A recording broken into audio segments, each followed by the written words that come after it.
नमस्कार,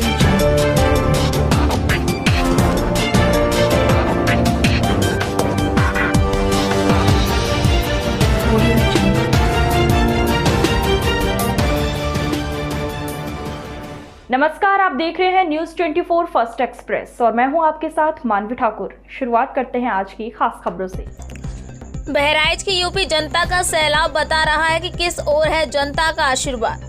बयाकपुर के शिवदहा मोड़ स्थित जनसभा को संबोधित करते हुए पीएम मोदी ने कहा, यहाँ जो दृश्य दिख रहा है वो भाजपा के आशीर्वाद देने के लिए आई है।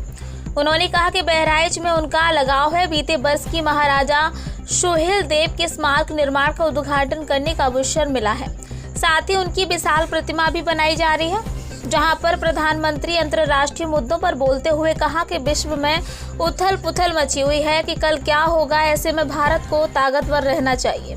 इसके लिए आप सभी के सहयोग से सशक्त भारत का होना पूरी मानवता को सुरक्षा मुहैया करा सकती है। मोदी ने कहा कि समृद्ध भारत के लिए समृद्ध यूपी की जरूरत है। ऐसे में सभी लोग भाजपा को मतदान करके समृद्ध यूपी बनाने में सहयोग करें।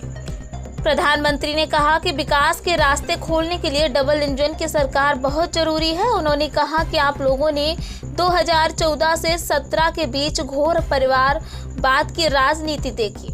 सबको परेशानी हो रही थी, किसी की जमीन तो किसी को हक को मारा जा रहा था, लेकिन अब उन्हें सत्ता में नहीं आने देगा। मोदी ने कहा, आपका एक एक वोट भारत को मजबूती प्रदान करेगा। ऐसे में सभी लोग भाजपा को वोट करके परिवारवाद, माफियावाद के खात्मे में सहयोग करें। जिस तरह से स्कूल में ढीला अध्यापक व थाने में ढीला दरोगा बुरा लगता है, उसी तरह प्रदेश को बेहतर चलाने मजबूत नेतृत्व में बहुत जरूरी है। प्रधानमंत्री ने कहा कि इस बार यूपी की जनता जीत का चौका लगाएगी। उन्होंने कहा कि वर्ष 2014, 17, 19 और अब 2022 में जनता जीत दिलाएगी। जनसमूह को संबोधित करते हुए प्रधानमंत्री ने कहा कि भाजपा सरकार से डर उनको लग रहा है जो निर्दोष को सताते हैं, साथ ही उनका हक खाते हैं। बाकी सरकार सबका साथ, सबका विकास और सबका विश्वास के रास्ते पर चल रही है। पुराने परिवारवादी पार्टी की सरकार ने समय खराब बना दिया, जिसे अब भाजपा की योगी सरकार बेहतर बना रही है। ऐसे में टफ टाइम के समय टफ लीडर की आवश्यकता प्रदेश को है। इस दौरान सांसद ब्रजभूषण शरण सिंह, कीर्तिवर्धन सिंह बहराइच, सांसद अक्षय लाल गौंड, विधायक सुभाष त्रिपाठी, सुरेश्वर सिंह, अनुपमा जायसवाल, सरोज सोनकर, पलटू राम, अरुणवीर सिंह, जिला पंचायत अध्यक्ष दहन मिश्रा, गौरव वर्मा समेत मंडल के सभी विधायक पदाधिकारी और कार्यकर्ता मौजूद रहे। न्यूज 24 फर्स्ट एक्सप्रेस के लिए राहुल वर्मा की बहराइच से खास रिपोर्ट। 4 किसानों को ही सरकारी खरीद का लाभ मिल पाया था, जबकि हमारी सरकार ने सिर्फ बहराइच में गेहूं और धान के करीब 2 लाख किसानों से सरकारी खरीद की। यूपी के किसानों को छुट्टा जानवरों से हो रही दिक्कतों को हम गंभीरता से ले रहे हैं।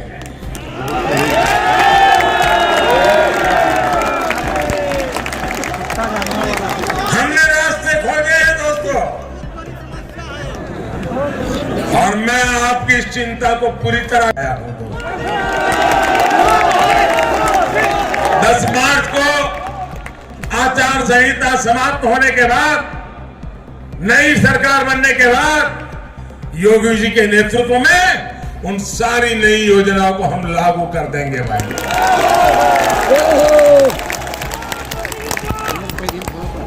इन लोगों का काम करने का तरीका क्या रहा है, इसका उदाहरण सरयू नहर राष्ट्रीय परियोजना भी है।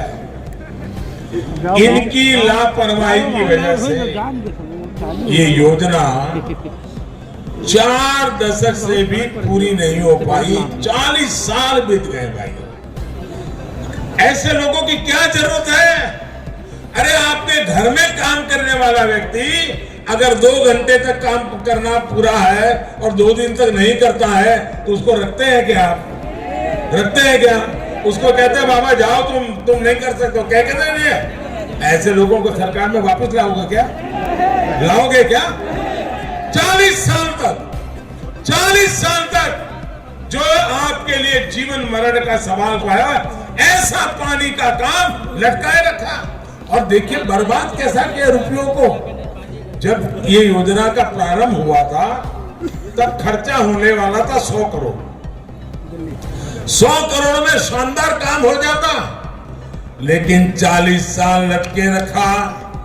जो आए उन्होंने कटकी की, हर किसी ने अपनी मलाई खाने का रास्ता खोजा और जाते जाते 100 करोड़ का काम 10,000 करोड़ रुपए तक पहुंचा। 10,000 करोड़ ये पैसे आपके थे जो बर्बाद कर दिए इन लोगों ने। आपकी कमाई के पैसे थे, इन्होंने बर्बाद किए हैं। इस योजना से बहराइच और गोरखपुर के बीच 9 जिलों के 30 लाख किसानों को सीधा फायदा होने वाला था। 30 लाख किसानों का इन्होंने गला घोंट दिया भाई। लेकिन बरसों के इंतजार के बाद आपको ये लाभ अब मिला है, हमारी सरकार के प्रयासों से मिला है। साथियों, बहराइच की ये धरती हमेशा से 8 लाख युवाओं को सरकारी नौकरी दी, जबकि योगी जी के आने से पहले 10 साल तक जो सरकारें चली, उन्होंने 10 साल में सिर्फ 2 लाख लोगों को ही काम दिया था, नौकरी दी थी भाइयों। 10 साल में 2 लाख और 5 साल में 10 लाख, तो 5 साल में 5 लाख लोगों को नौकरी दी गई भाइयों बहनों। और तब कारोबार क्या था, किसी की सिफारिश लगानी पड़ती थी, किसी नेताजी का कुर्ता पकड़ के चलना पड़ता था, गरीब मां को अपनी जमीन गिरवी रख करके करप्शन के पैसे देने पड़ते थे, तब जाकर के मुश्किल से बेटे का इंटरव्यू निकालता। भाइयों बहनों, गरीब को इतना नुकसान इन लोगों ने किया था। भाइयों बहनों, हमने उस स्थिति बदली है। क्या युवाओं के भविष्य से खिलवाड़ करने वाले ऐसे लोग, क्या हम उनको माफ कर सकते हैं? ऐसे लोगों को माफ कर सकते हैं? ग्रुप सी और ग्रुप डी की भर्तियों में हमने इंटरव्यू समाप्त करने का भी बहुत बड़ा निर्णय कर लिया और उसका लाभ भी ये सब कटकी कंपनी को दरवाजे दिखा दिए। भाइयों बहनों, दरवाजे दिखाइए और गरीब को अर्जी करने पर योग्यता के आधार पर घर पर ऑर्डर आ जाता है। साथियों, आज की खबरों में बस इतना ही। देखते रहिए न्यूज़ 24 फर्स्ट एक्सप्रेस। नमस्कार।